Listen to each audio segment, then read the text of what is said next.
Welcome to Rants TV, Travel and Events.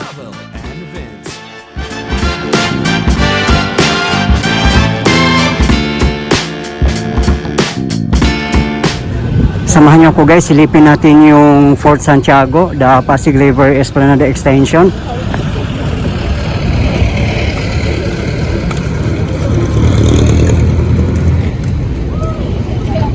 Ayan o, may tarpal na nakaharang dito. For today's update, as of November 7, 2024.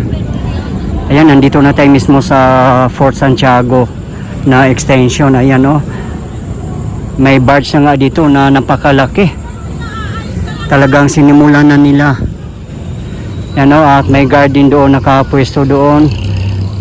May satellite office din.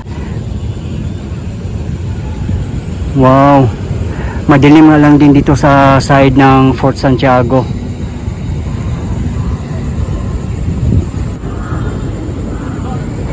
Marami pong mga workers dyan, nasa barge. Time check 7 PM local time.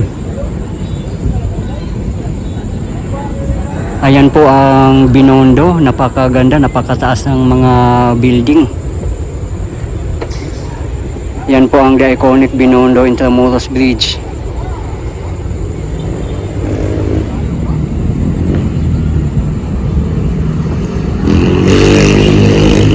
Doon po sa may bandang unahan, pagbaba ng ramp, yan na po ang Soriano Avenue. Pagbaba dyan, nandyan po yung Jollibee at marami pang kainan katulad ng KFC, Chowking, Greenwich, Max at iba pa. Marami pong kainan dyan kung naghahanap kayo ng ganong pagkain. Ayan po ang monument ng Philippine-China Friendship.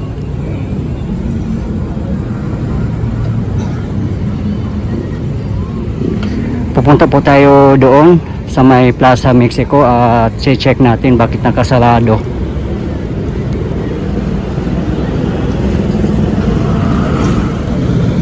Ayan po, dito po lahat tumadaan yung mga jeep papuntang Intramuros, Pier 15 at South. Ayan o, madami mga jeep dito. Kung gusto nyo mag-commute papunta dito, let's say galing kayo ng Recto, pumunta lang po kayo sa Rizal Avenue na kung saan ang railway ng LRT1.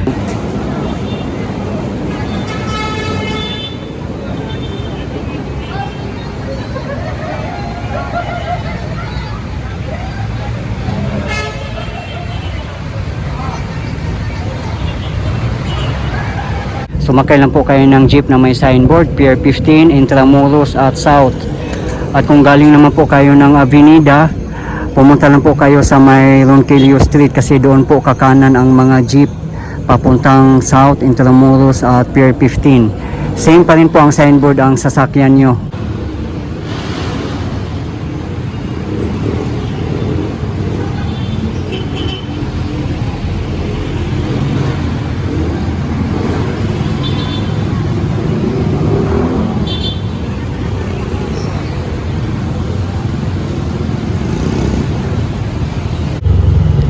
Close nga dito na portion kasi nagsisimula na silang magpapaganda. Ayan po yung Plaza Mexico, ni-rehabilitate na po nila. Ayan o, madaming mga workers dito nag-overtime. Hindi na talaga mapipigilan ang pag-unlad ng Pilipinas.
Puspusan ang mga workers guys, oh.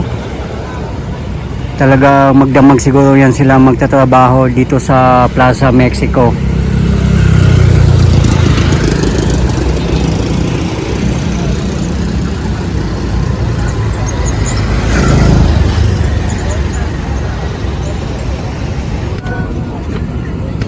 Akit po tayo dito sa Binondon sa Muros Bridge. Napakaganda din ng stairs nila. Naka-bricks at stainless yung mga railings.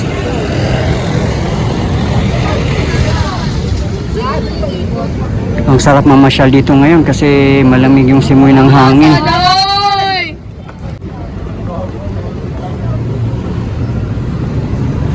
Parang Pasko na talaga ang simoy ng hangin. Buti na lang po hindi tumuloy yung ulan kasi kanina nangingitim yung kalawakan.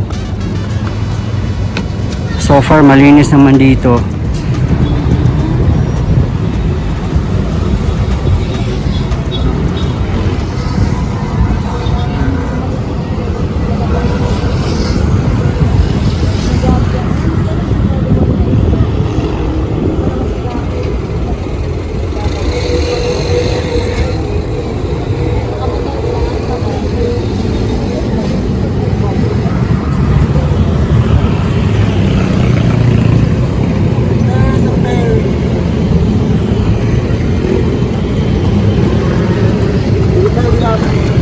Buti na lang dito sa ramp na palitan na yung mga ilaw na punde. Kaya maliwanag na dito.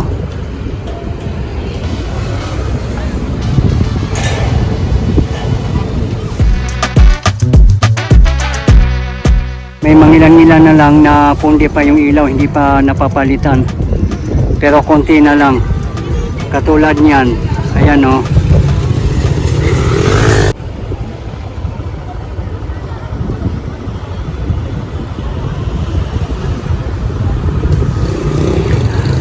Temporarily closed ang Plaza Mexico dahil ongoing yung pagpapaganda niya.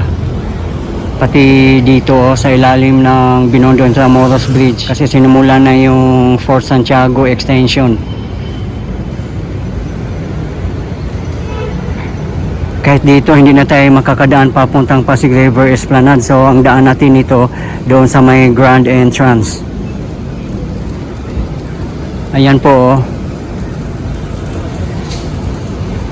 Sarado po yan. May mga workers dito na go overtime.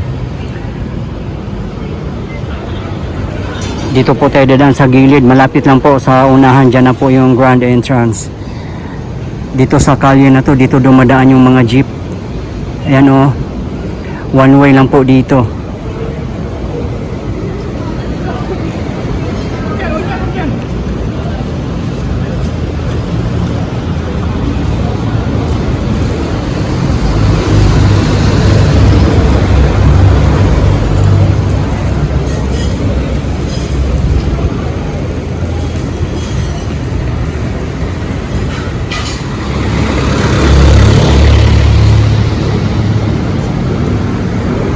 Hindi na talaga mapipigilan ang pag-usad ng Pilipinas. Sana po suportahan natin lagi ang Pilipinas, lalo na sa mga namumuno para uusad po tayo lagi. Napakaganda at napakalaki po ng project ng PBBM admin. Kasi po ang Pasig River Esplanade, sa hindi nakakaalam, ay magsimula po ito sa Manila Bay hanggang Laguna de Bay. Ganon siya kahaba. At sabi nga mga 2030 pa raw ito matatapos. Maraming mga lugar po madadaanan dito. Siyempre magmula sa Manila, Pasig, Mandaluyong, Makati, Taguig. Yan po ang madadaanan niya at iba pang lugar na hindi ko nabanggit.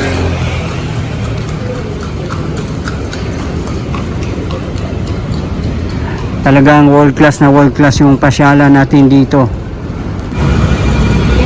Dito po tayo sa likod ng Pasig River Esplanade, Phase 1C. Ayan nga, may mga workers nga din dito nagtatrabaho sa may gilid.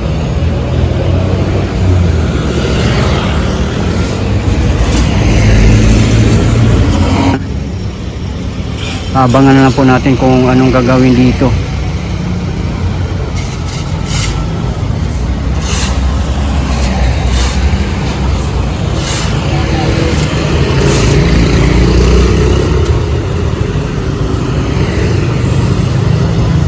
sa viewing deck ng Esplanade. Ayan o, nakikita nyo by basar, ginawa nilang basar yung taas.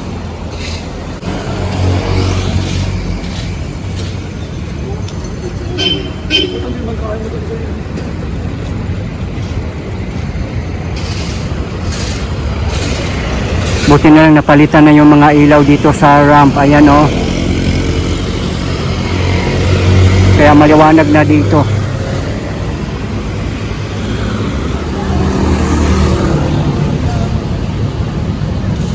Abangan na lang po natin guys kung anong gagawin nila dito sa likod ng Pasig River Esplanade. Yun, may mga workers nga doon nag-overtime.